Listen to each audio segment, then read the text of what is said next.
हरिओम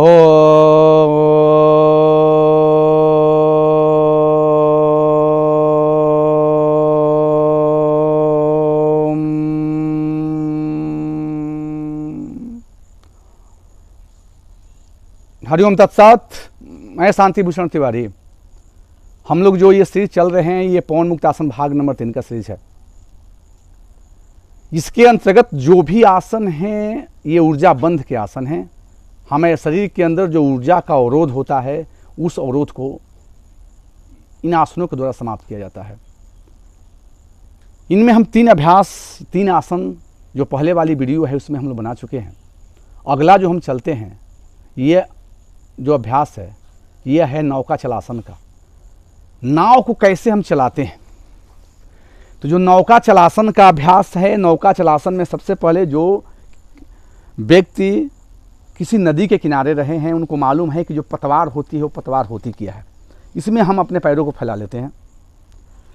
जो पतवार होता है, पतवार को हम हाथों से लेते हैं। इसमें क्लॉकवाइज या एंटी क्लॉकवाइज जो बनता है, हमारा सर्किल बनता है। तो ये जो अभ्यास होता है हमारा उदर क्षेत्र का, हमारा जो श्रोणी भाग होता है, श्रोणी भाग के जो अंग होते हैं पूरे का मालिश करता है। यह अभ्यास महिलाओं के लिए काफ़ी उपयोगी होता है। उसके मासिक चक्र में कोई भी समस्या हो उसके लिए, या गर्भाधान के पश्चात उदर क्षेत्र और श्रोणी क्षेत्र की जो मांसपेशियाँ काफ़ी ढीली हो जाती है, उसे सुदृढ़ बनाने के लिए, उसे मजबूत बनाने के लिए इस अभ्यास को हम करते हैं। तो इसमें करते क्या है कि हम अपने पैर को बिल्कुल सीधा रखते हैं। जो हमारा नाव का जो पतवार होती है, उस पतवार को हम एक कल्पना करते हैं कि अपने हाथों में पकड़ते हैं और क्लॉकवाइज जितना पीछे हम जा सकते हैं उतना पीछे जाते हैं। पीछे की ओर श्वास लेना, आगे की ओर श्वास छोड़ना। पैर बिल्कुल सीधा, ऊपर की ओर, पीछे की ओर श्वास हम लेते हैं, आगे की ओर श्वास छोड़ते हैं। पीछे की ओर श्वास लेना, आगे की ओर श्वास छोड़ना। ये प्रक्रिया जैसे ही 8 से 10 बार तक होती है, इसे हम एंटी क्लॉकवाइज लेते हैं। बिल्कुल पैर को सीधा रखते हैं, ऊपर की ओर श्वास लेकर के पीछे की ओर श्वास लेते हैं, आगे की ओर श्वास छोड़ते हैं। इसमें एक बात ये होता है कि जो हमारा शोल्डर होता है, स्कंध की जो पीछे वाली मांसपेशियाँ होती है, इसका भी मसाज होता है। हमारा जो दोनों शोल्डर होता है इसका मसाज होता है। उदर भाग जो होता है इसका मसाज होता है।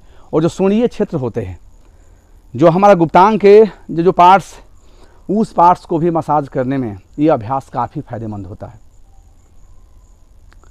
तो इस अभ्यास को, एक बात इसमें एक मिस्टेक होता है कि जब आप कल्पना करते हैं तो ये ध्यान रहे कि आपका हाथ आपके बॉडी से पीछे नहीं जा सकता है। अगर कोई पतवार आपके हाथ में फिक्स हो गई तो आप अपने हाथ को पीछे नहीं ले सकते हैं। या लंबा डंडा अगर आपके हाथ में है तो बस जब भी जो भी सर्किल बनेगा आपके फेस के आगे से बनेगा, क्लॉकवाइज हो या एंटी क्लॉकवाइज हो। इसके बाद अगला जो अभ्यास होता है उसका नाम है काष्ठक्षरासन का अभ्यास। ये लकड़ी को काटना। तो ये 4 अभ्यास के बाद जो भी अभ्यास है, इसमें उकड़ू हम बैठते हैं। तो उकड़ू बैठने में जिसको समस्याएं कुछ होती है, पैरों में, घुटनों में दर्द होता है, इसमें ये कहा जाता है कि जिसको घुटने में विशेष दर्द रहता है या जिसे टटका की समस्या है, वो लोग इस अभ्यास को नहीं करते हैं, उसे नहीं करने की सलाह दी जाती है। तो सबसे पहले हम उकड़ू बैठ जाते हैं, अपने हाथों को लॉक करते हैं बिल्कुल। इसमें हम कल्पना करते हैं, अपने हाथ को जितना संभव होता है ऊपर की ओर हम लेकर जाते हैं और ये कल्पना करते हैं कि नीचे लकड़ी लगा हुआ है, लकड़ी को हम काटते हैं। हा, जैसे आवाज़ आती है इसमें हंस की आवाज़ हमारे मुंह से निकलती है। जो फेफड़ा होता है, ये फेफड़ा को बिल्कुल, इसमें लंबा श्वास लेते हुए हवा को भरते हैं और नीचे की ओर आते हैं तो इसमें श्वास छोड़ते हुए हंस की आवाज़ करते हैं। एक बात, वैसे लोग जो अगर विशेष करके उसके दिमाग में सैडनेस की समस्या रहती है, वो किसी अवसाद में जा चुके हैं, उनको अवसाद से दूर निकालने में यह आसन बहुत कारगर होता है। इसमें करते क्या है, अपने हाथों को, दोनों जो घुटना होता है दोनों घुटने के बीच में लेते हैं, हाथ को ऊपर ले जाते हैं, लंबा श्वास लेते हैं, श्वास को छोड़ते हुए हंस, फिर आप ऊपर की ओर श्वास लेते हुए हंस, लंबा श्वास ऊपर की ओर हंस। ये दोनों शोल्डर का अभ्यास। ये जो हमारा, ये जो थाई होता है, इसको सॉफ्ट करने में भी इसकी बहुत बड़ी भूमिका होती है। मेरुदंड के पीठ वाला जो पूरा भाग होता है, पूरे भाग को लचीला बनाता है। पीठ का स्टिफनेस का भी अभ्यास है, इसमें आराम होता है। जो आदमी ऐसे नहीं बैठ सकते हैं वो आदमी सीधा हो जाते हैं। सीधा होने के बाद ये अपने हाथ में वो लेते हैं, पीछे की ओर ले जाते हैं और जैसे नीचे लकड़ी है उसको मारते हैं, हंस की आवाज़ करते हैं, वो प्रक्रिया वो करते हैं। लेकिन जो फायदा उकड़ू बैठ कर के ये अभ्यास करने में है वो बेनिफिटेड खड़ा होकर करने में हमें 100% नहीं मिलता है। इसके बाद का जो अगला अभ्यास है वो है नमस्कार आसन। ये नमस्कार आसन भी एक बहुत ही उत्तम आसन होता है।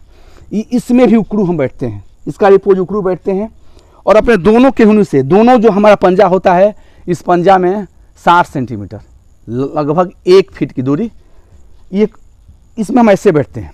ये बिल्कुल पोज हमारा ये होता है। इसमें श्वास को हम लेते हैं और श्वास छोड़ते हुए आगे की ओर, इसमें जब श्वास छोड़ के आगे जाते हैं तो हमारा जो ठुड्डी होता है, हमारा जो यह है चिन्ह है, इसको स्पर्श करता है। दोनों केहूनी जो होती है दोनों घुटने पर, और इस सिर को नीचे की ओर झुकाते हैं। तो यह ऐसा अभ्यास होता है जिसमें ग्रीवा का और ये हमारा जो स्कंध है, ग्रीवा और स्कंध दोनों का अभ्यास होता है। यह हमारा जो मेरुदंड होता है, मेरुदंड का अभ्यास होता है। तो इस अभ्यास में हम करते क्या है, दोनों हाथों से, दोनों केहूनी से दोनों जो घुटना को फैलाओ, बीच की ओर बिल्कुल सैल्यूट पोज में। इसमें लंबा गहरा श्वास लेना, श्वास को छोड़ते हुए आगे की ओर। अब यह अभ्यास 8 से 10 बार तक इस अभ्यास को भी किया जा सकता है। नंबर 3 जो अभ्यास, इसके आगे चलते हैं तो अगला जो अभ्यास होता है ये होता है वायु निष्कासन। एयर को बाहर निकालते हैं। यह अभ्यास थोड़ा सा हार्ड अभ्यास होता है। इस अभ्यास में हम करते क्या है कि उकड़ू बैठ जाते हैं। ये जो हमारा पंजा होता है, पंजा में गैप होता है, यह स्थान जो होता है पंजा गैप का स्थान होता है। तो दोनों हाथों से ये 4 उंगली अंदर की ओर, अंगूठा बाहर की ओर, इसको हम डालते हैं। ये भाग, इसमें लंबा श्वास लेते हैं और श्वास को छोड़ते हुए अपना जो हिप वाला भाग है, कमर वाले भाग है, इसको ऊपर की ओर हम उठाते हैं। पैर को बिल्कुल सीधा करते हैं, दोनों पैरों के बीच में गर्दन को बिल्कुल झुका देते हैं, पैर को बिल्कुल स्ट्रेट। कुछ समय तक रुकते हैं, फिर श्वास को लेते हुए नीचे, फिर लंबा श्वास, श्वास को छोड़ते हुए आप पहले पैर के नीचे वाले भाग, कमर के नीचे वाले भाग को, पैर को बिल्कुल सीधा रखते हैं। हमारी गर्दन दोनों पैरों के बीच में, पैर को बिल्कुल सीधा, श्वास छोड़ते हुए डाउन। यह अभ्यास में जो दोनों पैर की होती है, दोनों पैर की बिल्कुल स्ट्रेचिंग हमारा होता है, मेरुदंड का हमारा स्ट्रेचिंग होता है। लेकिन वैसे आदमी जिसके पैर में समस्या है या तटिका का प्रॉब्लम है या हाई बीपी वाले जो पेशेंट है, वैसे लोगों को ये अभ्यास करने की सलाह नहीं दी जाती है। इसके द्वारा, ये जो अभ्यास के द्वारा जो हमारे दोनों पैरों का जो नस है, जो हमारा मसल्स है, हमारा मेरुदंड का पूर्णतः जो है संचार है, इसमें जो भी अवरोध होते हैं, उदर भाग का अवरोध होते हैं, इस अवरोध को बिल्कुल समाप्त किया जाता है। अगला जो 2 अभ्यास है अगली वीडियो में बनाऊंगा। तो इसके द्वारा हम अपने उदर क्षेत्र के शरीर के जिन जिन पार्ट्स में अवरोध है, ऊर्जा का ब्लॉकेज हो रहा है, ऊर्जा का संचार नहीं हो रहा है, उसे हम आसानी पूर्वक दूर करके अपने जीवन को सुखमय बना सकते हैं, शांतमय बना सकते हैं। हरि ओम तत्सत, हरि ओम तत्सत।